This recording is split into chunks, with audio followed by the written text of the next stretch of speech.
இனிய இல்லறம் நேர்களுக்கு இயேசு கிறிஸ்துவின் இனிதான நாமத்தில் உங்களுக்கு எங்களுடைய அன்பின் வாழ்த்துக்கள்.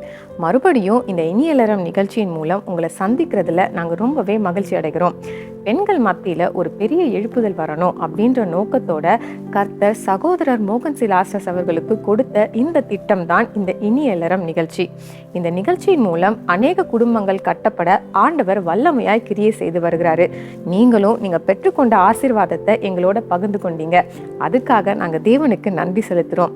இப்பொழுதும் இன்றைக்கும் கர்த்தர் உங்களை சந்தித்து உங்களை ஆசீர்வதிக்க விரும்புகிறார். உங்க பிரச்சனை எதுவா இருந்தாலும் கர்த்தர் மாற்ற வல்லமை உள்ளவரா இருக்கிறார். விசுவாசிங்க.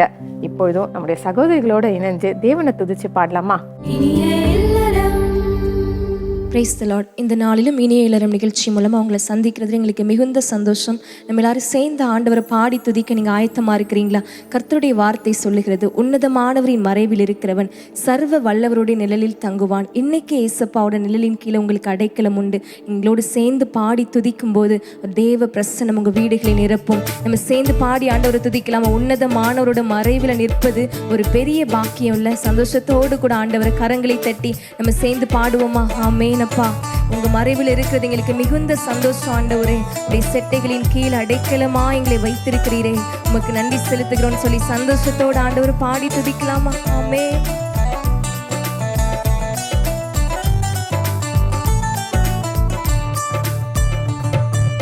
உன்னதரேவும் பாதுகாப்பில் வாழ்கின்றே, சர்வ வல்லவரேவும் நிழலில் தான் தங்கியுள்ளே.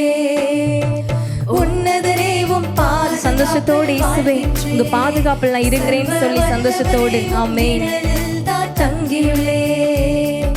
புகலிடமே, அடைக்கலமே, கோட்டையே, என் நம்பிக்கையே. புகலிடமே, அடைக்கலமே, கோட்டையே, என் நம்பிக்கையே. இந்த வார்த்தையை சந்தோஷத்தோடு சொல்றீங்களா?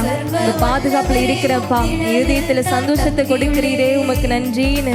ஆமென். பாதுகாப்பில் வாழ்கின்றே, சர்வ வல்லவரேவும் நிழலில் தான் தங்கியுள்ளே. பாழாக்கும் கொள்ளை நோய் அணுகாது, வேடனின் கண்ணி ஒன்றும் செய்யாது. எதுவும் உங்களை சேதப்படுத்தாதபடிக்கு ஆண்டவர் பாதுகாப்பாரு. சந்தோஷத்தோடு ஆண்டவருக்கு நன்றி செலுத்தலாமா? ஆமென். காக்கும் மரநீரே, என் கேடகமானீரே. காக்கும் மரநீரே, என் கேடகமானீரே. புகலிடமே, அடைக்கலமே, கோட்டையே, நம்பிக்கையே. புகலிடமே, அடைக்கலமே, கோட்டையே, நம்பிக்கையே. புகலிடமே, அடைக்கலமே, கோட்டையே, என் நம்பிக்கையே. சொல்லுங்க, இயேசுவா பார்த்து, என்னுடைய புகலிடம் நீங்க தான், என்னுடைய அடைக்கலம் நீங்க தான் சொல்லி ஆமென். கோட்டையே, என் நம்பிக்கை. உன்னதரேவும் பாதுகாப்பில் வாழ்கின்றே, சர்வ வல்லவரேவும் நிழலில் தான் தங்கியுள்ளே. உன்னதரேவும் பாதுகாப்பில் வாழ்கின்றேன், சர்வ வல்லவரேவும் நிழலில் தான் தங்கியுள்ளே. படைத்தவரை புகலிடமாய் கொண்டுள்ளே, பரிசுத்தரே பாதுகாக்கும் மதிலானார். படைத்தவரை புகலிடமாய் கொண்டுள்ளே, பரிசுத்தரே பாதுகாக்கும் மதிலானார். தீங்கு நிகழாது, ஒரு நோயும் அணுகாது. விசுவாசத்தோடு சொல்லுவோமா? ஆமென். ஒரு நோயும் அணுகாது. புகலிடமே, அடைக்கலமே, கோட்டையே, நம்பிக்கையே. புகலிடமே, அடைக்கலமே, கோட்டையே, நம்பிக்கையே. புகலிடமே, நீதான் எங்க புகலிடம், நீதான் எங்க அடைக்கலம். ஆமென் அப்பா, நன்றி ஆண்டவரே. புகலிடமே, அடைக்கலமே, கோட்டையே, என் நம்பிக்கையே. வழியெல்லாம் நம்முடைய காப்பதற்கு ஒரு தூதர்களை கொண்டு நம்முடைய பாதம் கல்லில் இடராதபடிக்கு அவர் நம்மை சுமந்து செல்லுகிற தேவன். இந்த நேரத்தை இயேசுப்பா என்னை பாதுகாக்க நீங்க இருக்கிறீங்க, நான் ஏன் கலங்கணும்னு சொல்லி உங்க பாதையில அவர் உங்களோடு கூட இருக்கிறார். இயேசு உங்க கூட இருக்கிறார். சந்தோஷத்தோடு உங்க பாதையில பிரயாணம் செய்யும்படியா அவர் உங்களை அழைத்து கொண்டு செல்லுவார். அந்த சந்தோஷத்தோடு ஆண்டவர் பாடி துதிக்கலாமா? ஆமென்.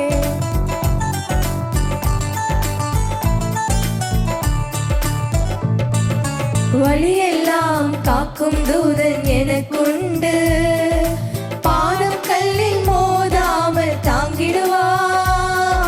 வழியெல்லாம் காக்கும் தூதன் என சந்தோஷத்தோடு இந்த வார்த்தை சொல்லுங்க. உங்களை வழியில காக்கிறதுக்கு ஆண்டவர் கூட இருக்கிறார். ஆமென். மிதிப்பேன் சிங்கத்தையே, நான் நடப்பேன் சர்ப்பத்தின் மேல். மிதிப்பேன் சிங்கத்தையே, நான் நடப்பேன் சர்ப்பத்தின் மேல். புகலிடமே அடைக்கலமே கோட்டையே நம்பிக்கையே. புகலிடமே அடைக்கலமே கோட்டையே நம்பிக்கையே. புகலிடமே அடைக்கலமே கோட்டையே என் நம்பிக்கையே.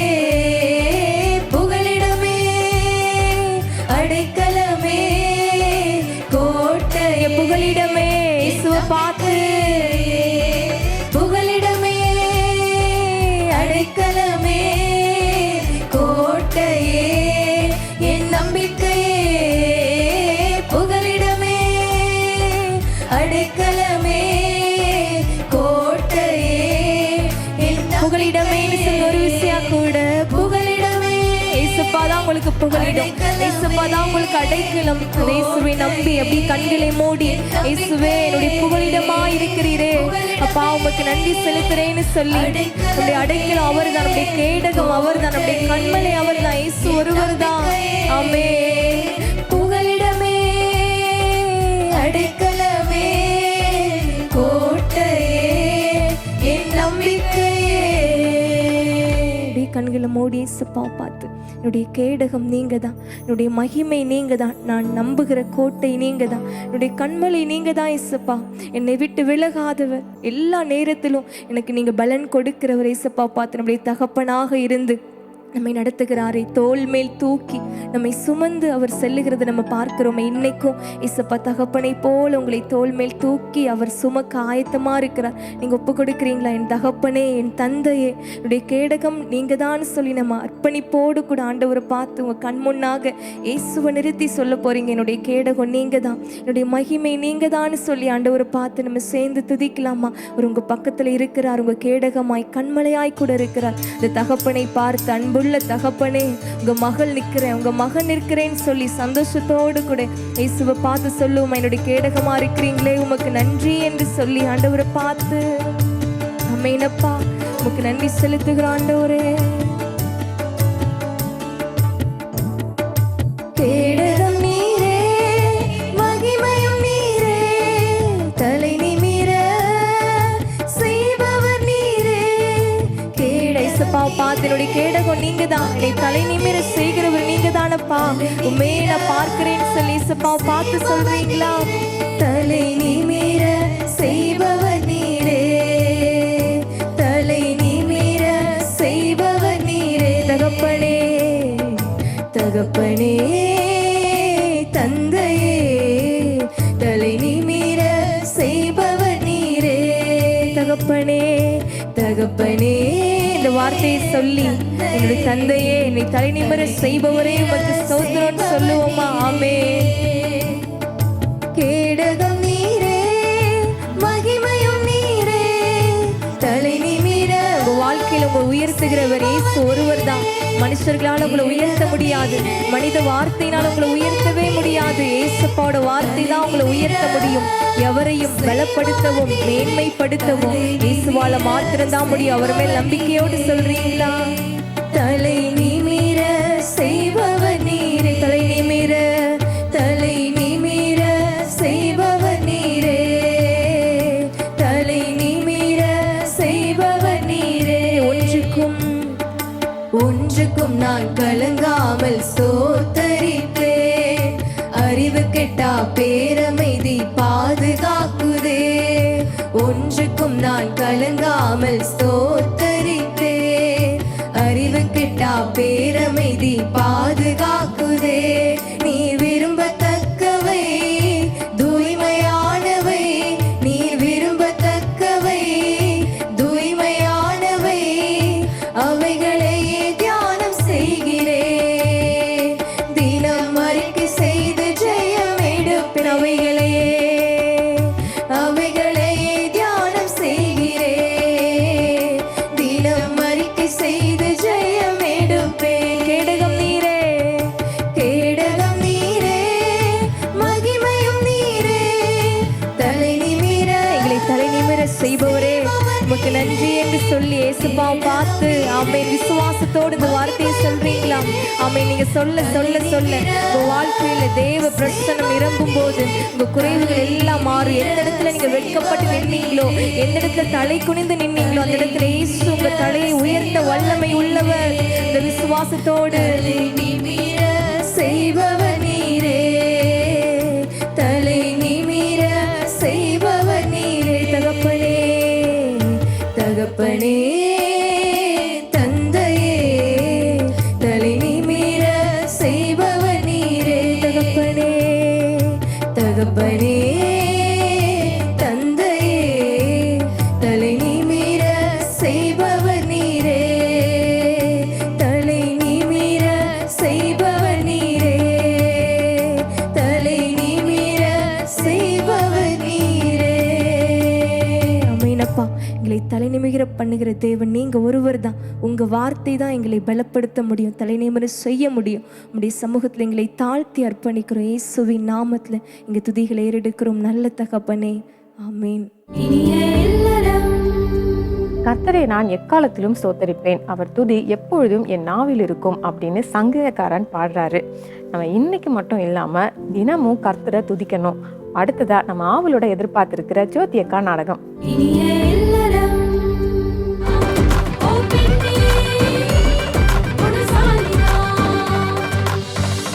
ஜோதி அக்கா,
இப்ப நாங்க ரொம்ப சந்தோஷமா இருக்கோம்டா. கேட்கவே மகிழ்ச்சியா இருக்குடா. நான் எல்லாருக்கும் ரொம்ப கஷ்டத்தை கொடுத்துட்டேன்ல. அதான் மாறிட்டியே, அப்புறம் எதுக்கு அதை பேசுற? அம்மா உங்க அப்பா என்னடா சொன்னாங்க? சரின்னு சொல்லிட்டாங்களா? ஜான், இங்க என்ன பண்ணிட்டு இருக்கீங்கம்மா? சும்மா விளையாட வந்த ஆண்டி. வீட்டுக்கு போலியா? வீட்டுக்கு போக போறேன் ஆண்டி. ஜான், உனக்கு ஒரு குட் நியூஸ். என்ன ஆண்டி? ஜோஹனுக்கு ஸ்பான்சர் கிடைச்சிட்டாங்க. இனி நீ அவன் கூட சண்டை போட வேண்டாம். இன்னும் 2 நாள்ல நான் அவனை கூட்டிட்டு போயிடுவேன். இப்ப நீ ஹாப்பி தானே? பார்த்து பத்திரம்பா. விளையாடிட்டு சீக்கிரமா வீட்டுக்கு போயிடுங்க. சரி ஆண்டி. நான் கிளம்புறேன். ஓகே. என்னடா ஆண்டி இப்படி சொல்லிட்டு போறாங்க? இப்பதானே ஜோகன் கூட பேச ஆரம்பிச்ச. இப்ப என்னடா பண்ண போற? தெரியலடா.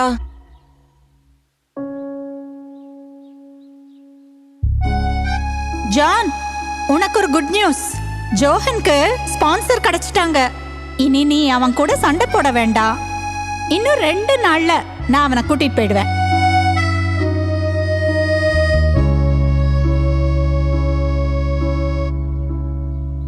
அண்ணா, ஏன்னா ஒரு மாதிரி இருக்க? ஒண்ணு இல்ல ஜோகன், நீ போ.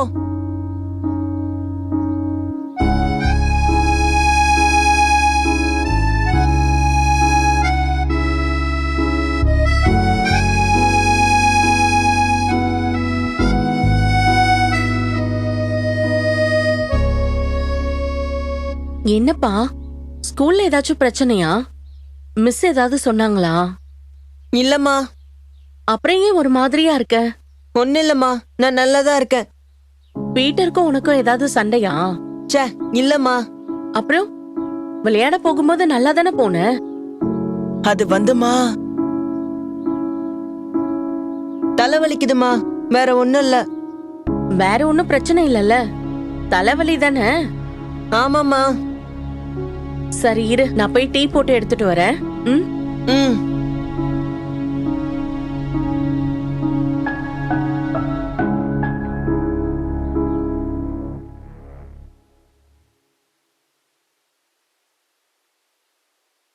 எப்படி இருக்க சுபி? நல்லா இருக்கேன்க்கா. நீங்க எப்படி இருக்கீங்க? நான் நல்லா இருக்கேம்மா. ஜோஹன், எப்படி இருக்க? நல்லா இருக்கேன் ஆண்டி. ரொம்ப நன்றி சுபி. எதுக்குக்கா? இவ்ளோ நாள் ஜோஹனை நீ நல்லா பாத்துக்கிட்டல, அதுக்கு தான். இதுக்கு எதுக்குக்கா நன்றி? நான் அவனை வெளியால பாக்கலையே. எனக்கு அது தெரியுமா, அதனால தான் ஜோஹனை உன்கிட்ட கொண்டு வந்து விட்டேன்.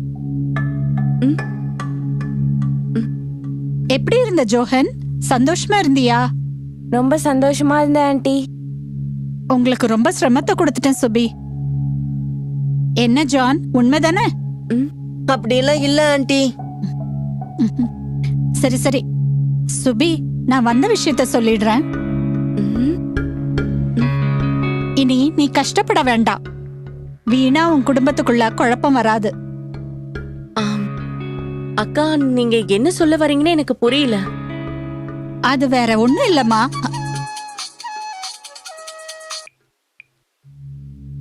ஒரு குட் நியூஸ். வேற ஒண்ணும் இல்ல, ஜோஹனுக்கு ஸ்பான்சர் கிடைச்சிட்டாங்க.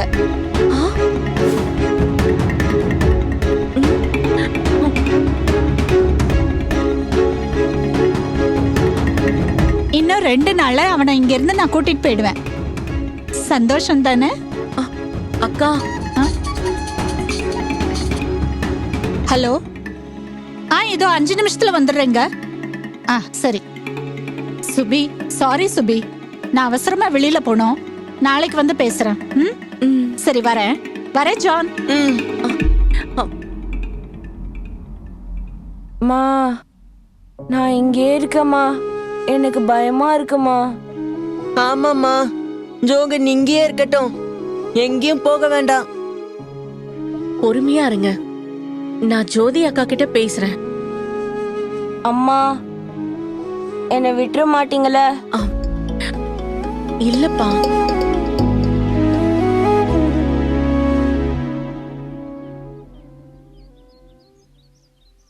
டேய், என்ன முடிவுடா எடுத்திருக்கீங்க? ஜோதி ஆண்டி வீட்டுக்கே வந்துட்டாங்கடா. வந்து எங்க அம்மா கிட்டயும் ஜோகன் கிட்டயும் சொல்லிட்டாங்கடா. என்னடா சொல்ற? என்னத்த சொல்ல? இப்ப என்னடா பண்ண போறீங்க? தெரியலடா. நேத்து ஜோதி ஆண்டி கூட பேச முடியல, அவங்க கிளம்பிட்டாங்க. எங்க அம்மா பேசுவோன்னு சொல்லிருக்காங்க. அந்த தம்பியை விட்டுறாதீங்கடா, பாவம்டா. சரிடா.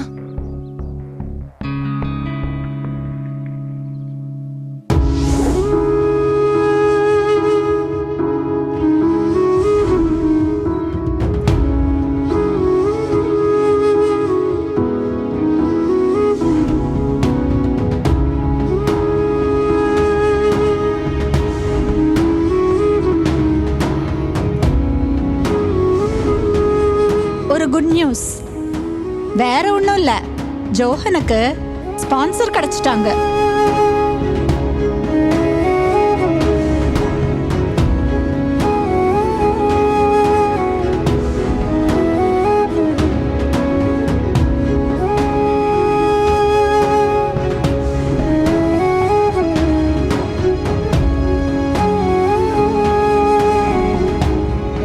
இன்னும் 2 நாள்ல அவனை இங்க இருந்து நான் கூட்டிட்டு போயிடுவேன்.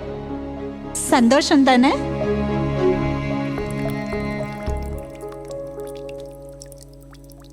ஆண்டி என்ன ஜான்? ஆண்டி உங்ககிட்ட ஒரு விஷயம் பேசணும்.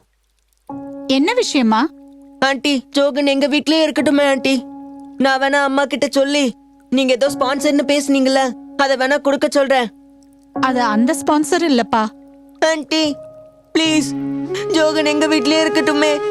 நான் தான் அவங்க கூட சண்டை போட்டேன். நான் தான் அவனை வெளியே போன்னு சொல்லி ஆசைப்பட்டேன். இப்ப நானே சொல்றேன், வேண்டாம் ஆண்டி, ஜோகன் என் கூடயே இருக்கட்டும்.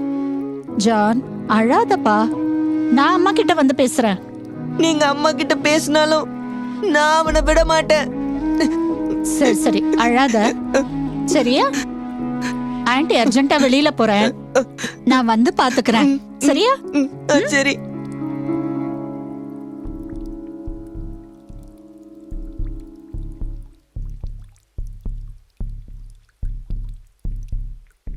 அக்கா, ஆ? நானே உங்களை பார்க்க வரணும்னு நினைச்சேன். ஆனா ஜான் உன்னை விட முந்திக்கிட்டான். ஆமா சுபி, ஜான் நேத்தே வந்து என்கிட்ட எல்லா விஷயத்தையும் பேசிட்டான்.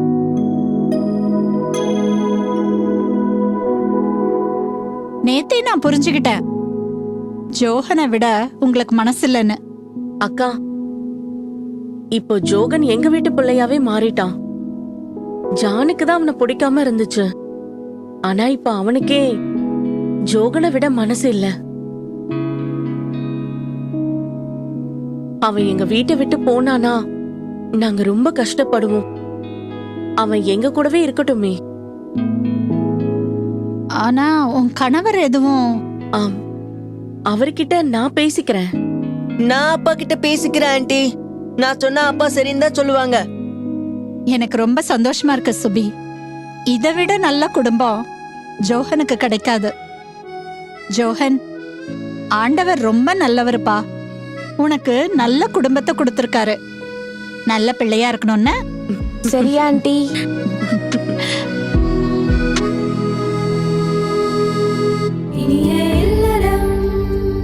பிரியமானவர்களே, ஜோதி அக்கா நாடகம் பார்த்தீங்களா? உங்களுக்கு பிரயோஜனமாக இருந்திருக்கும் அப்படின்னு நாங்கள் நம்புகிறோம். இப்பொழுதும் குடும்பங்கள் ஆசீர்வதிக்கப்படவும் குடும்பங்களில் சமாதானம் உண்டாகவும் நம்ம ஜெபிக்க போகிறோம். நீங்களும் சகோதரிகளோட இணைந்து ஜெபிங்க. கர்த்தர் நம்முடைய குடும்பங்களில் பெரிய மாற்றங்களை கட்டளையிடுவார். ஜெபிக்கலாமா?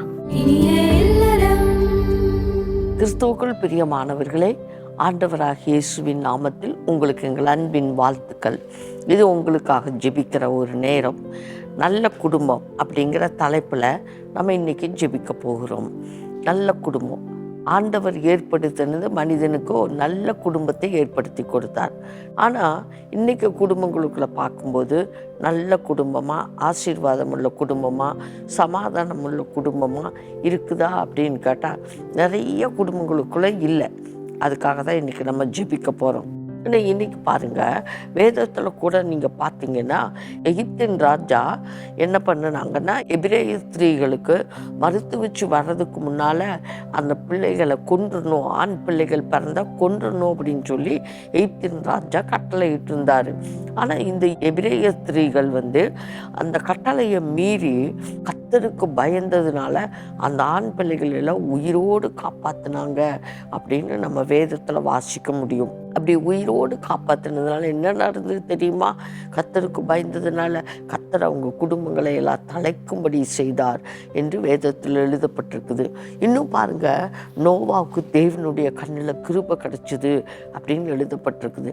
ஏன் தெரியுமா? நோவா கர்த்தருக்கு பயந்த தேவனுக்கு உண்மையாக நீதிமானா வாழ்ந்தவன், உத்தமனா வாழ்ந்தவன். அப்படி வாழ்ந்ததுனால நோவாவுக்கு தேவனுடைய கண்ணில் கிருபை கிடைச்சிது. இந்த உலகமே அழிஞ்சுது, நோவா குடும்பம் காப்பாற்றப்பட்டது. எவ்வளோ பெரிய காரியம் பாருங்க, நோவா குடும்பம் காப்பாற்றப்பட்டது. அப்படி சொல்லிக்கிட்டே போகலாம். இப்படி வேதத்தில் நிறைய குடும்பங்களை பார்க்கும்போது கர்த்தருக்கு பயந்தவங்க நிமித்தமாக கர்த்தர் அந்த குடும்பத்துங்களை எல்லாம் ஆசீர்வதித்தார் என்று எழுதப்பட்டிருக்குது. இன்றைக்கி நம்ம குடும்பத்துக்குள்ளே ஆசீர்வாதம் இல்லை, சமாதானம் இல்லை, சந்தோஷம் இல்லை, எதை கேட்டாலும் இல்லை, கடன், கண்ணீர், கவலை, எங்கே பார்த்தாலும் குடும்பத்துக்கு 4 பேர் இருந்தால் இருந்தாலும் கணவன் மனைவிக்குள்ள உறவுகளுக்கு சந்தோஷம் இல்லை, பெற்றோர் பிள்ளைகளுக்குள்ள ஐக்கியம் இல்லை, குடும்பத்துக்குள்ள சமாதானம் இல்லை. எத்தனை குடும்பம் கண்ணீர் வடிச்சு பிரிஞ்சு போய் சீரழிஞ்சு போய் கிடக்குது இன்னைக்கு குடும்பங்கள். ஏன் அப்படி இருக்குது அப்படின்னா அந்த குடும்பங்களுக்குள்ள இயேசு இல்லை, நல்ல குடும்பமா இல்லை. அதனால தான் இந்த சூழ்நிலைகள். இன்னைக்கு நம்ம அதுக்கு தான் ஜெபம் பண்ண போறோம். சரியா? ஆண்டோட பாதத்தெல்லாம் ஜெபம் பண்ண போறோம். முதலாவது நம்ம எதுக்காக நம்ம ஜெபிக்கிறோம் அப்படின்னா பாருங்க, குடும்ப உறவுகள். முதலாவது இந்த உறவுகள் சீர்படுத்தப்படணும், இந்த உறவுகள் சரியாக்கப்படணும், இந்த உறவுகள் சரியான ஒரு ஐக்கியத்துக்குள்ள வரணும். அதுக்கு தான் ஜெபம் பண்ண போறோம். கணவன் மனைவிக்குள்ள அன்பு இருக்குதா? ஐக்கியம் இருக்குதா?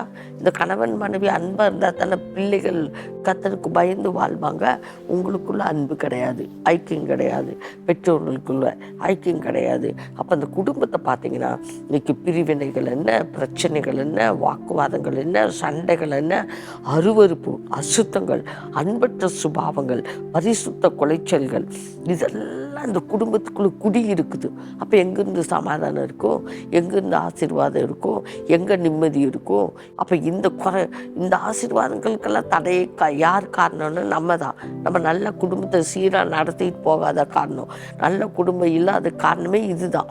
அப்போ இன்னைக்கு சகோதரி இதுக்காக ஜெபம் பண்ணுவாங்க. ஆண்டவர் இந்த குடும்பங்களை எல்லாம் பொறுப்பெடுத்து நடத்த போகிறாரு. அப்போ கர்த்தர் நடத்தும் போது நடத்துகிற ஒரு நல்ல குடும்பமாக மாறணும்னு சொல்லி நீங்களும் எங்களோடு கூட இணைந்து ஜெபிக்கும் போது கர்த்தர் குடும்பங்களுக்குள்ளே நல்ல மாற்றத்தை முதலாவது உண்டாக்க போகிறார். ஜெபம் பண்ணுவோமா? தகப்பனே, நாங்களுமே துதிக்கிறோம், ஸ்தோத்திரிக்கிறோம், உமக்கு நன்றி செலுத்துகிறோம்ப்பா. இந்த நிகழ்ச்சியை பார்த்து கொண்டிருக்கிறதான பிள்ளைகளுக்காக உமக்கு நன்றி செலுத்துகிறோம்ப்பா. இந்த நாட்களில் அன்றைய குடும்ப உறவுகளுக்குள்ளே பிள்ளைகள், பெற்றோர், மனைவி, கணவனுக்குள்ளே எத்தனையோ பிரிவினைகள், பிரச்சனைகள், சண்டைகள், வேதனை நிமித்தம் வாழ்ந்து கொண்டு இருக்கிறாங்கப்பா. அசுத்தங்கள், இப்படிப்பட்டதான காரியங்கள்லாம் நடைபெற்று கொண்டு இருக்கிறது. பரிசுத்த குலைச்சைகள்லாம் நடக்குதப்பா, வாக்குவாதங்கள்லாம் நடைபெற்று கொண்டு இருக்கிறது. இப்படிப்பட்ட சம்பவங்கள்லாம் வேண்டாம் ஏசப்பா. குடும்பத்தை ஏற்படுத்தி கொடுத்த கர்த்தர் அவர்கள் சமாதானமாய் சந்தோஷமாய் இருக்க வேண்டும் என்று விரும்புகிற தேவன் நீர் அல்லவாப்பா. இப்படிப்பட்ட குடும்பங்களில் ஒரு சமாதானத்தை கொடுப்பீராக. மனக்கசப்புகள் வேண்டாம், ஒரு சமாதானத்தினால் அந்த குடும்பத்தின் எல்லைகளை நிறைய நிரப்புவீராக.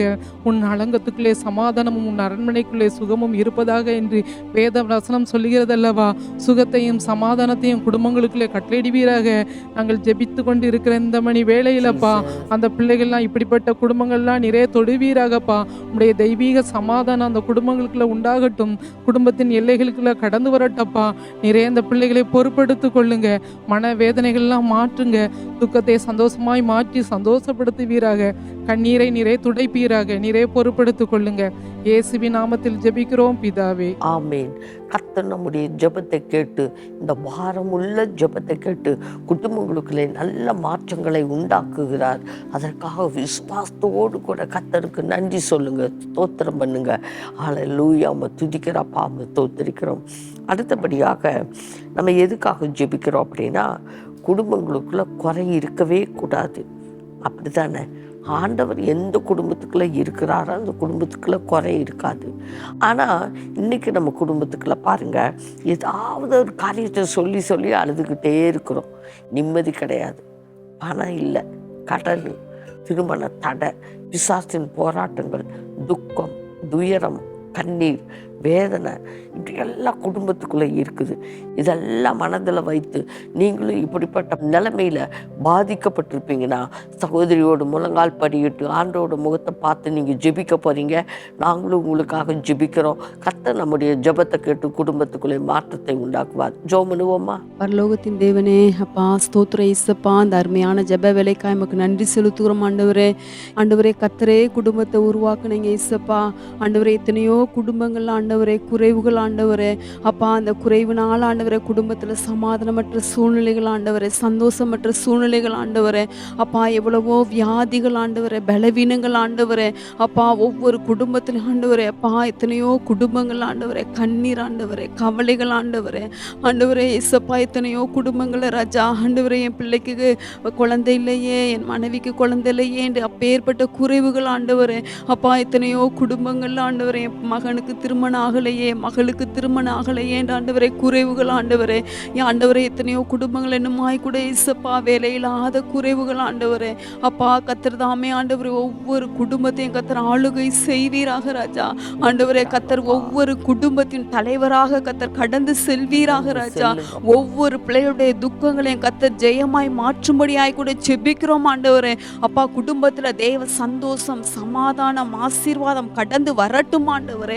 கத்தரை ஆளுகை செய்யுங்க, ஆசீர்வதிங்க. அப்படியா நீ செய்ய போற கிருபைகளுக்காய் ஸ்தோத்திரம். இயேசுவின் நாமத்தில் ஜெபிக்கிறோம் நல்ல பிதாவே. ஆமேன் ஆமேன்.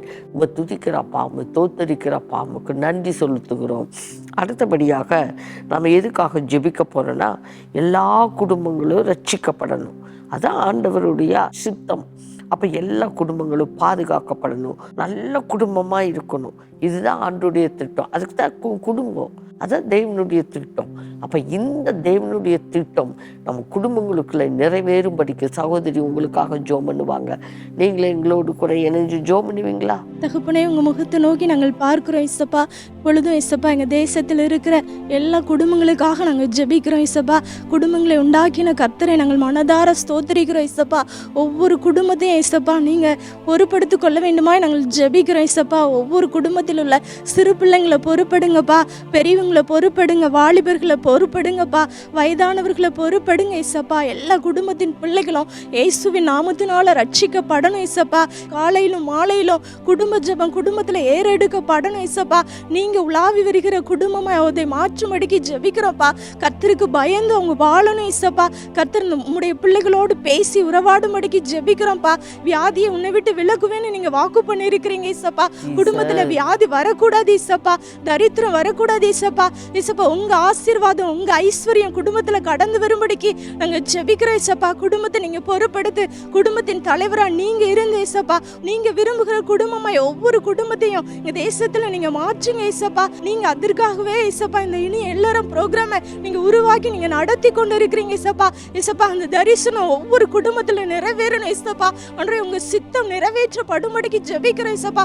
ஒவ்வொரு குடும்பமும் கர்த்தருக்கு சாட்சியாய் இனிய எல்லாருமாய் மாற இசப்பா நாங்க ஜெபிக்கிறோம் இசப்பா. கர்த்தாவே உங்க வாஞ்சியை நீங்க நிறைவேற்றும்படிக்கு நாங்க ஜெபிக்கிறோம். கர்த்தர் பொறுப்படுத்திக் கொள்ளுங்க, இயேசுவின் நாமத்தில் வேண்டிக் கொள்கிறோம் பிதாவே. ஆமேன். கர்த்தர் மெய்யாகவே நம்முடைய பாரமுள்ள ஜெபத்தை கேட்டு எல்லா குடும்பங்களையும் ஒரு இனிய இல்லறமாக, உண்மையிலேயே தரிசனம் நிறைவேறுகிற குடும்பமாக கர்த்தர் மாற்றப் போகிறபடியினால் கர்த்தருக்கு நன்றி, கர்த்தருக்கு நன்றி, கர்த்தருக்கு நன்றி.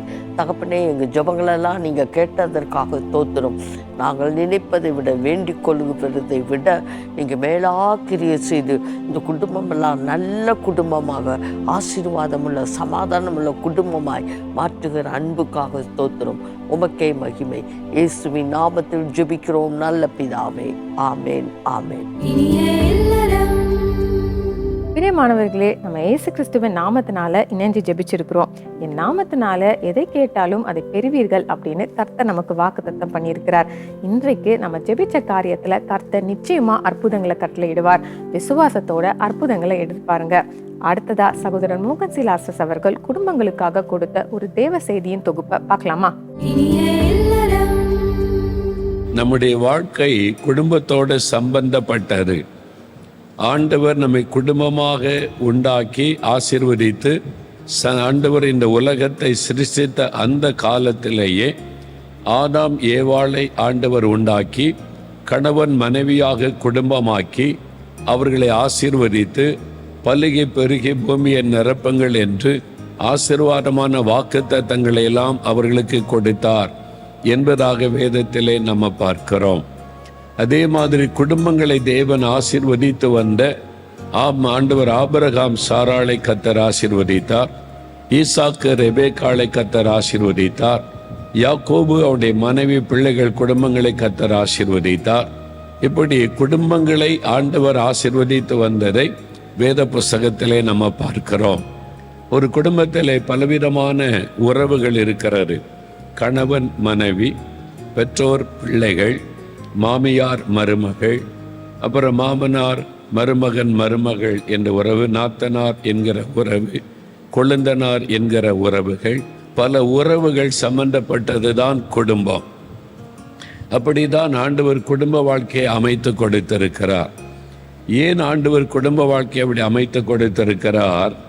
குடும்பம் என்பது நாம் மகிழ்ந்திருப்பதற்கும் தேவனுடைய பிரசன்னத்திலே களி கூர்ந்து ஒருவருக்கொருவர் நமது ஆறுதலாய், துணையாய், ஆசீர்வாதமாய் இருப்பதற்கு தேவன் இந்த குடும்ப உறவை ஏற்படுத்தி வைத்திருக்கிறார். குடும்பம் என்பது ஒரு குட்டி மோட்சமா இருக்கணும். ஆனால் இன்னைக்கு நிறைய குடும்பங்கள் குட்டி நரகமாக இருக்கிறாரு. சிலர் சொல்லுவாங்க, எனக்கு என்ன வாழ்க்கை, நரக வாழ்க்கை பிரதர் என்பதாய் சொல்லுவார்கள்.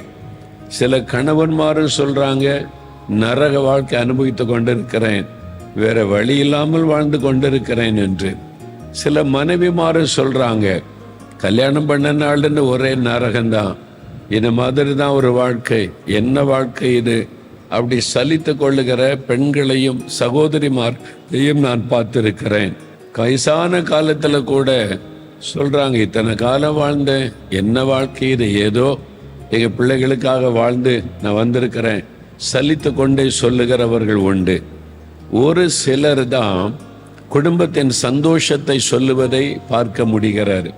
எனக்கு ஒரு நல்ல குடும்ப ஆண்டவர் தந்திருக்கிறார், எனக்கு ஒரு நல்ல மனைவி, எனக்கு ஒரு நல்ல கணவர், எங்களுக்கு ஒரு நல்ல பிள்ளைகள், எனக்கு ஒரு நல்ல மாமியார், நல்ல ஒரு குடும்பம், இந்த மாதிரி சொல்றவங்க வெகு சிலர், விரல் விட்டு எண்ணி விடலாம். இதுதான் இன்னைக்கு உலகத்தினுடைய சூழ்நிலை. இதை நம்ம பார்க்கிறோம். இப்போ உங்களை ஆண்டவர் குடும்பத்தில் வைத்திருக்கிறார். நீங்க எதுக்காக குடும்ப வாழ்க்கையை ஏற்படுத்தினார்? நீங்க குடும்பமா, சந்தோஷமா, மகிழ்ச்சியா இருக்கணும், ஆசீர்வாதமா இருக்கணும். அதான் தேவனுடைய விருப்பம். ஆனா அந்த ஆசீர்வாதம் இருக்கிறா, குடும்பத்துக்குள்ள சமாதானம் இருக்கிறா, சந்தோஷம் இருக்கிறா, மகிழ்ச்சி இருக்கிறா? யோசித்து பாருங்க. நிறைய குடும்பங்களில் அது இல்லை. ஆனா ஜெபிக்கிறோம், அந்நிய பாஷை பேசுறோம், சர்ச்சுக்கெல்லாம் போறோம், நல்லா அதெல்லாம் சாட்சியெல்லாம் சொல்லுகிறோம். ஆனா குடும்பத்துக்குள்ள ஒரு நிம்மதி இல்லை, சமாதானம் இல்லை. எதுக்கு இந்த குடும்ப வாழ்க்கை? இந்த மாதிரி சலித்து கொள்ளுகிற நிலைமையிலே வாழ்கிறவர்கள் தான் அதிகம்.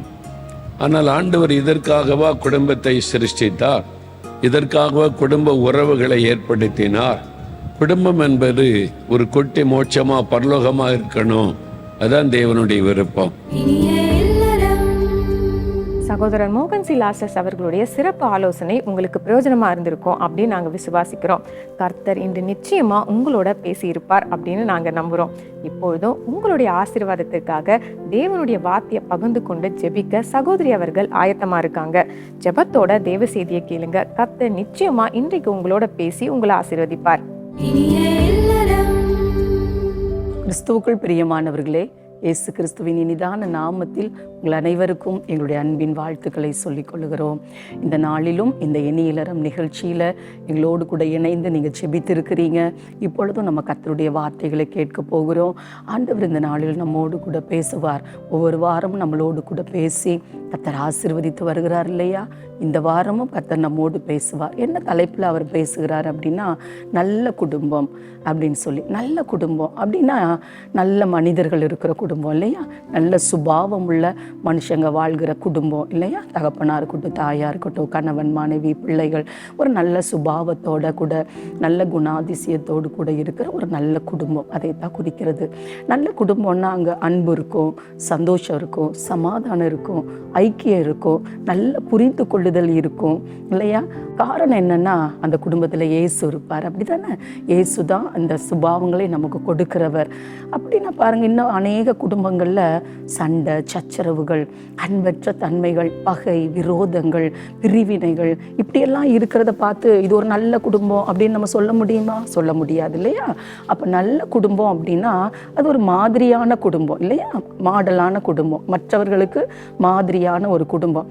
இந்த குடும்பத்தை பாரு, இந்த குடும்பத்தில் எவ்வளோ அன்பாக இருக்கிறாங்க, இந்த குடும்பத்தில் எவ்வளோ ஐக்கியமாக இருக்கிறாங்க அப்படின்னு சொல்லி நிறைய குடும்பத்தை நம்ம பார்த்து சொல்லுவோம் இல்லையா? அதுதான் நல்ல குடும்பம். இதை பார்த்து கொண்டிருக்கிற நம்ம குடும்பங்கள் எப்படி இருக்கிறது பாருங்க. அநேக வீட்டில் சண்டை, எப்பயும் கூச்சல், குழப்பம். வீட்டுக்கு வந்தாவே பயங்கர சண்டை. பக்கத்து வீட்டுக்காரங்களாம், அப்பா வந்துட்டாங்களா, இன்னைக்கு நம்ம நிம்மதியாக இருக்க முடியாது, இப்படியெல்லாம் சொல்லுவாங்க. வெளியே கேட்கும், தெருவுக்கு கேட்கும், சண்டை போடுற சத்தங்கள் இல்லை, கணவன் மனைவி பிள்ளைகளெல்லாம் போடுற சத்தம். அது நல்ல குடும்பம் இல்லை. பாருங்க, இங்கே ஒரு ஊழியக்காரருக்கு ஒரு காரியத்தை சொன்னார். அவர் ஒரு ஊழியத்தை முடித்து விட்டு அவர் ஊருக்கு போவதற்காக 2 வீலரில் போயிட்டு இருந்தாராம். அப்போ அது ஒரு ஊரை கடந்து போகும் பொழுது அங்கே அவருக்கு தெரிந்த நல்ல அறிமுகமான ஒரு சகோதரன், அவர் அந்த ஊர் எல்லையில் ஒரு வாய்க்கால் இருக்குது, அந்த வாய்க்காலில் பாலம் கட்டியிருப்பாங்க இல்லையா, அந்த பாலத்து மேலே அமர்ந்திருந்தார்.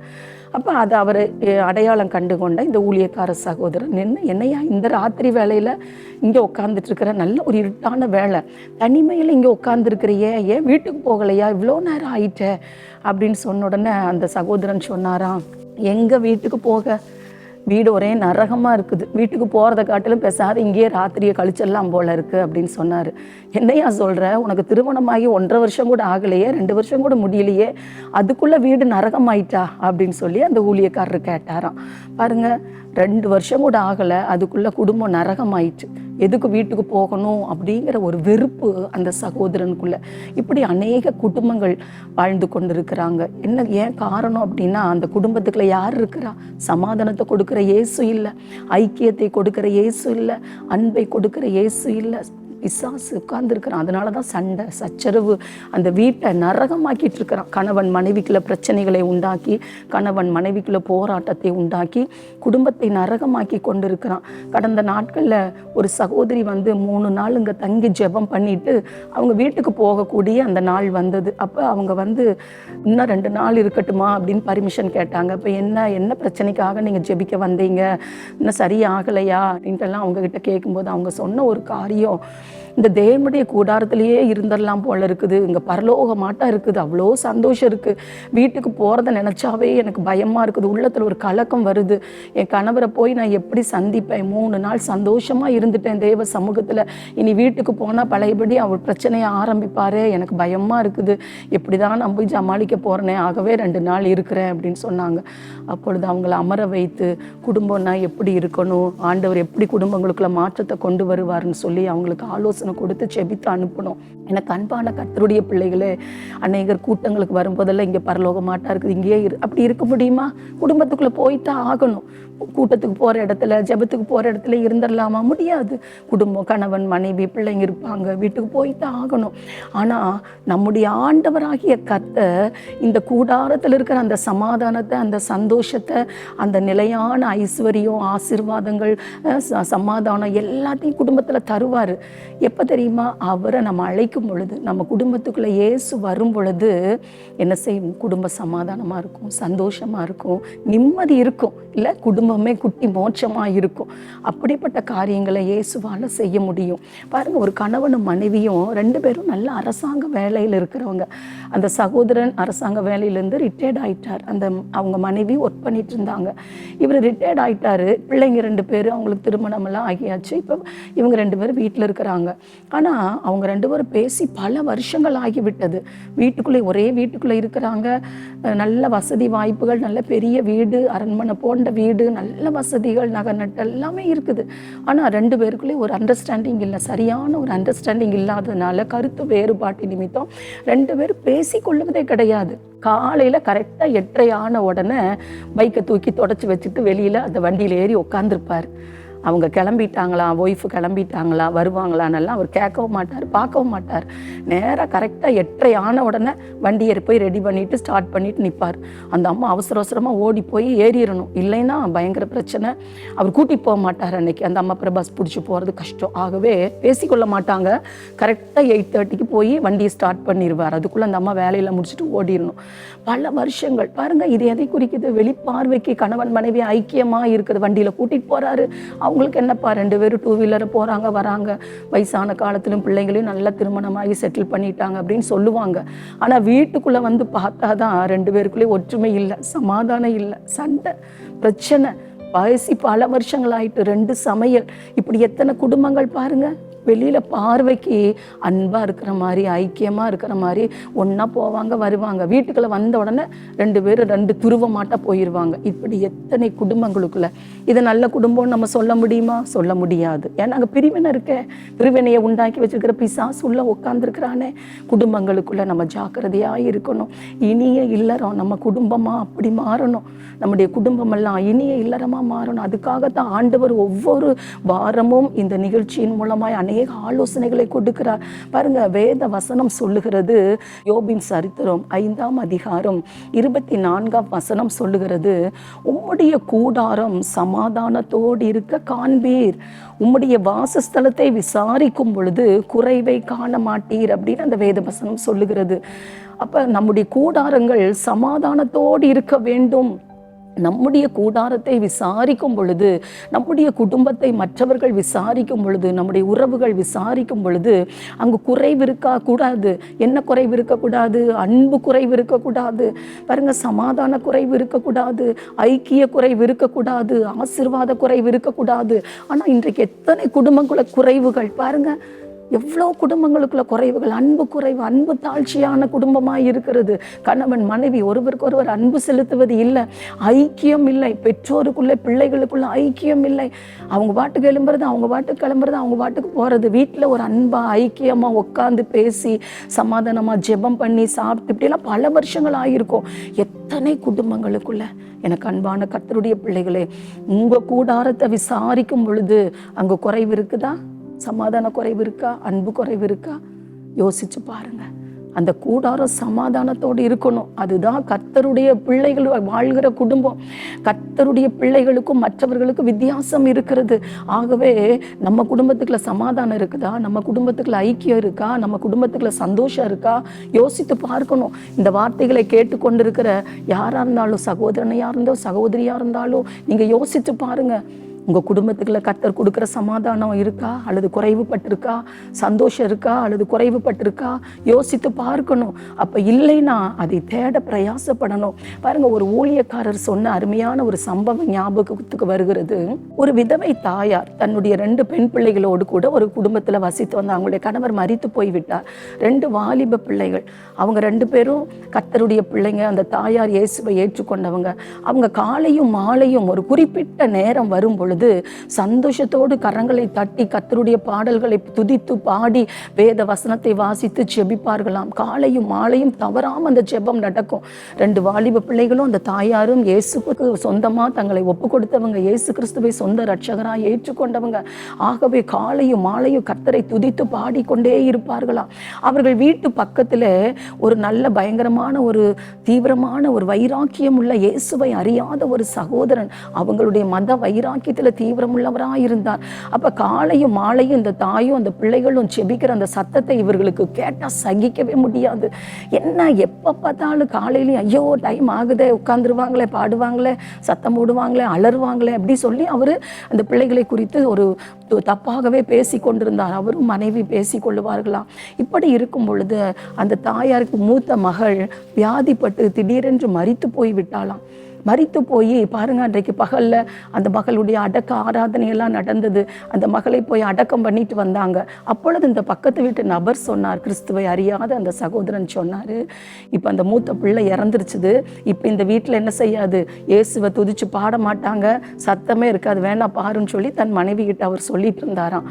ஆனால் என்ன நடந்தது தெரியுமா? கரெக்டாக அந்த மாலையில் அவங்க ஜெபிக்கிற அந்த குடும்ப ஜெபம் ஜெபிக்கிற அந்த டைம் வந்த உடனே அந்த தாயும் இருக்கிற அந்த இளைய மகளும் 2 பேரும் சேர்ந்து கர்த்தரை சந்தோஷத்தோடு கூட துதித்து பாடினார்களாம். அப்பொழுது அந்த சகோதரன், என்னையா இதுக்கு பைத்தியங்களா, மென்டல் இது ஆயிடுச்சா, பிள்ளை இறந்த உடனே மன குழம்பி போயிட்டாங்களா, பிள்ளைய சாக கொடுத்துட்டு இப்போ உட்காந்து சத்தம் போட்டு இயேசுவை பாடுறாங்களே, என்ன நடந்துச்சதோ தெரியலையே, பைத்தியங்கிட்டம் பிடிச்சிட்டோம் அப்படின்னு சொல்லி அவரும் அவர் மனைவியும் பேசி கொள்ளுகிறார்கள். இந்த தாயும் மகளும் சந்தோஷமாய் கர்த்தரை துதித்து பாடி ஜெபம் பண்ணிட்டு படுக்கைக்கு போனாங்க. இவருக்கு ஒரே இது, எப்படி இப்படி இவங்களால செய்ய முடியுது, இப்பதானே மத்தியானம் தானே அந்த பிள்ளையை அடக்கம் பண்ணிட்டு வந்தாங்க, எப்படி இவங்களால பாட முடியுது, இதை கேட்டே ஆகணும்னு சொல்லி மறுநாள் அந்த சகோதரன் இந்த தாயாரை பார்த்து கேட்டாராம், என்னம்மா நீங்க முன்னால உங்க 2 பிள்ளைகளும் உயிரோடு இருந்தாங்க, பாடுனீங்க, நேத்து தான் உங்க மூத்த மக இறந்தா அடக்கமெல்லாம் பண்ணிட்டு வந்தீங்க, நேத்து ராத்திரியே உட்கார்ந்து இயேசுவை துதிச்சு பாடுறீங்க, உங்களுக்கு கவலையே இல்லையா, உங்களுக்கு கண்ணீரே வரலையா, கவலை இல்லையா, துக்கமே வரலையா, பிள்ளை வாலிப பிள்ளைய சாக கொடுத்துருக்கிறீங்க, ஒரு கவலை இல்லாம இப்படி சந்தோஷமா பாடுறீங்களே அப்படின்னு சொல்லி அவர் கேட்டார். அப்ப அந்த தாயார் சொன்னாங்களா, இந்த வாழ்க்கை நிரந்தரம் இல்லை, இந்த வாழ்க்கை ஒரு கட்டத்துல முடிந்து போயிடும், இதுக்கப்புறம் இந்த மரணத்துக்கு அப்புறம் இருக்கிற வாழ்க்கை தான் நித்திய சந்தோஷமான வாழ்க்கை, அதுக்கு தான் நாங்கெல்லாம் ஆயத்தப்பட்டு இருக்கிறோம், இயேசு வந்தாரு, சிலுவையில மரித்தாரு, அவருடைய ரத்தத்தினால நாங்க கழுவப்பட்டிருக்கிறோம், இப்ப என் மகன் இந்த உலகத்துல இடத்துல வேணா மரித்திருக்கலாம். அவ இயேசுவோடு கூட இருக்கிறா. நாங்களும் ஒரு நாள் இயேசுவோடு போக போறோம், அவரிடத்துல போக போறோம். அந்த சொர்க்க ராஜ்யத்தை போய் நாங்க சுதந்திரிக்க போகிறோம். அந்த சந்தோஷத்துல தான் ஐயா நாங்க பாடி துதிச்சோம். எங்க கவலையெல்லாம் இயேசு அவர் சுமந்துட்டாரு. இப்ப அவர் எங்களுக்கு தகப்பனா இருக்கிறார். நான் ஏன் கவலைப்படணும்? எங்க குடும்பத்துல என் மகள் இல்லாட்டாலும் இயேசு இருக்கிறாரு. நாங்க ஒரு நாள் போய் என் மகளை பார்ப்போம் அப்படின்னு சொல்லி அவங்க இயேசு கிறிஸ்துவை குறித்து அவர் கொடுக்கிற அந்த சந்தோஷம், சமாதானம், நிம்மதியை குறித்து சொன்ன உடனே அந்த பக்தி வைராக்கியம் உள்ள அந்த சகோதரன் அன்றைக்கு இயேசுவை ஏற்றுக்கொண்டாராம். எனக்கு அன்பான கர்த்தருடைய பிள்ளைகளே, பாருங்க, மாடலான குடும்பம் இல்லையா? கிறிஸ்துவண்டை வழி நடத்தக்கூடிய ஒரு மாதிரியான குடும்பம். அவங்களுடைய சந்தோஷத்தை பார்த்து, அவங்களுடைய சமாதானத்தை பார்த்து, அவங்களுடைய ஆக்டிவிட்டீஸை பார்த்து, கர்த்தரை துதிக்கிறதை பார்த்து பக்கத்து குடும்பத்தார் வைராக்கியம் உள்ளவங்க, அவங்க மத வெறி நம்பிக்கையில வைராக்கியம் உள்ளவங்க, அவங்க இயேசுவை ஏற்றுக்கொண்டாங்க. நம்ம குடும்பம் எப்படி இருக்குது யோசிச்சு பாருங்க. நம்ம குடும்பம் இன்னைக்கு சமாதானத்தோடு இருக்கா? மற்றவர்களுக்கு மாடலாக இருக்கா? நல்ல குடும்பமாக இருக்கிறோமா? வாழ்கிறோமா? யோசிச்சு பாருங்க. இயேசு இப்படிப்பட்ட குடும்பங்களை தான் அவர் நேசிக்கிறார், அவர் எதிர்பார்க்கிறார். நம்முடைய குடும்பமும் இப்படி மாற வேண்டும் என்று அவர் எதிர்பார்க்கிறார். ஆகவே தான் கர்த்தர் இன்றைக்கு உங்களோடு பேசி கொண்டிருக்கிறார். நம்ம குடும்பம் எப்படி இருக்குது? நல்ல குடும்பமாக இருக்கா? பிசாசின் குடும்பமாக இருக்கா? யோசித்து பார்த்து இன்றைக்கு நாம் நம்மை அர்ப்பணிக்க போகிறோம். என்ன இருந்தாலும் இல்லாட்டாலும், எது நடந்தாலும் நடக்காட்டாலும், எப்படிப்பட்ட பிரச்சனைகள் வந்தாலும் இயேசு நம்ம கூட இருக்கும்போது அந்த சமாதானம் குறைவுபடாது, அந்த சந்தோஷம் குறைவுபடாது. மற்றவங்களுக்கு நம்ம மாதிரியாக இருப்போம். நம்ம அர்ப்பணித்து செபிக்கலாமா? எல்லாரும் கண்களை மூடி நம்ம குடும்பத்தின் சூழ்நிலைகளை கொஞ்சம் அப்படி ஆராய்ந்து பார்த்து நம்ம அர்ப்பணிப்போம். அன்பின் ஆண்டவரே, இந்த வார்த்தைகள் மூலமாக உம்முடைய மக்களோடு கூட நீ பேசி இருக்கிறீரப்பா. நல்ல குடும்பங்கிற தலைப்பில் நாங்கள் உங்கள் வார்த்தைகளை கேட்டோம்ப்பா. ஆண்டவரே, எங்கள் குடும்பத்துக்குள்ள அப்படி இல்லையே அப்பா. அநேகர் ஒப்பு கொடுத்து செபிக்கிறாங்க. எங்கள் குடும்பத்தையும் நல்ல குடும்பமா, சாட்சியுள்ள குடும்பமா, ஒரு சந்தோஷமுள்ள குடும்பமா, மற்றவர்களுக்கு மாதிரியான குடும்பமா மாற்றுங்கன்னு சொல்லி கேட்கிற அநேக பிள்ளைகள் பார்க்குறோம்ப்பா. இன்றைக்கு உங்கள் சமூகத்தில் கேட்குறாங்க, எங்கள் குடும்பத்தில் அப்படி இல்லையே, எங்களையும் அப்படி மாற்றுங்கன்னு சொல்லி அருமையான சகோதரி செபிக்கிறாங்க, சகோதரன் செபிக்கிறாங்க, பிள்ளைங்க செபிக்கிறாங்கப்பா. எங்களோடு கூட இணைந்து செபிக்கிற ஒவ்வொரு குடும்பங்களையும் நீர் அப்படியே மாற்றுவீராக. என்ன பிரச்சனை வந்தாலும், என்ன உபத்திரவங்கள், எவ்வளோ பெரிய பாடுகள் வந்தாலும் கிறிஸ்துவின் அன்பை விட்டு பிரிக்க மாட்டாது என்று பவுல் சொன்னதை போல எங்கள் குடும்பத்தின் பிள்ளைகளும் அப்படியாய் உம்முடைய அன்பினாலே நிரப்பப்பட்டவர்களாய், ஆண்டவரே, சமாதானத்தினாலும் அன்பினாலும் கட்டப்பட்டவர்களாய் குடும்ப வாழ்க்கை வாழ நீர் உதவி செய்வீராக. குடும்பங்களுக்குள்ளே காணப்படுகிற பிரிவினைகள், பகைகள், ஆண்டவரே, சமாதான குறைவுகள் எல்லாம் மாறட்டும், சண்டைகள் மாறட்டும், வைராக்கியங்கள், பிரிவினைகள் எல்லாம் மாறட்டும், கசப்புகள் மாறட்டும். இன்றைக்கு கர்த்தர் விரும்புகிற ஒரு நல்ல குடும்பமாய் ஒவ்வொரு குடும்பங்களையும் மாற்றுவீராக. இந்த வார்த்தைகளை கேட்டு அர்ப்பணித்து ஜெபிக்கிற ஒவ்வொருவரையும் நிரப்படி மாற்றுகிறதற்காக ஸ்தோத்திரம், ஸ்தோத்திரம். இயேசு கிறிஸ்துவின் நாமத்தில் ஜெபிக்கிறோம் எங்கள் நல்ல பிதாவே, ஆமென். பிரியமானவர்களே, இந்த நாள் நிகழ்ச்சி உங்களுக்கு பிரயோஜனமாக இருந்திருக்கும் அப்படின்னு நாங்கள் நம்புகிறோம். நீங்கள் பெற்றுக்கொண்ட நன்மைகளையும் ஆசீர்வாதங்களையும் எங்களுக்கு தெரியப்படுத்த மறந்துடாதீங்க. உங்கள் ஜெப குறிப்புகளை கடிதங்கள் மூலமும் இமெயில் மூலமும் எங்களுக்கு தெரியப்படுத்துங்க. உங்களுக்காக ஜெபிக்கவும் ஆலோசனை வழங்கவும் சகோதரர் மோகன் சிலாசஸ் அவர்களும் தேவ ஊழியர்களும் ஆயத்தமாக இருக்காங்க. நாளையும் நாளை மறுநாளும் ஒளிபரப்பாகவிருக்கும் ஜெபிக்கலாம் வாங்க நிகழ்ச்சியை குடும்பத்தோட பார்க்க மறந்துடாதீங்க. மீண்டும் அடுத்த வாரம் இதே நேரம் இதே நிகழ்ச்சியில் சந்திக்கிறோம். அதுவரை தேவ கிருபை உங்களோட இருப்பதாக. For further details and prayer support, contact Jesus Redeems Ministries, Nalumavudi, Thoothukudi District, 628-211. Our phone number 04639 353535. info@jesusredeems.org. Our website www.jesusredeems.com. God bless you.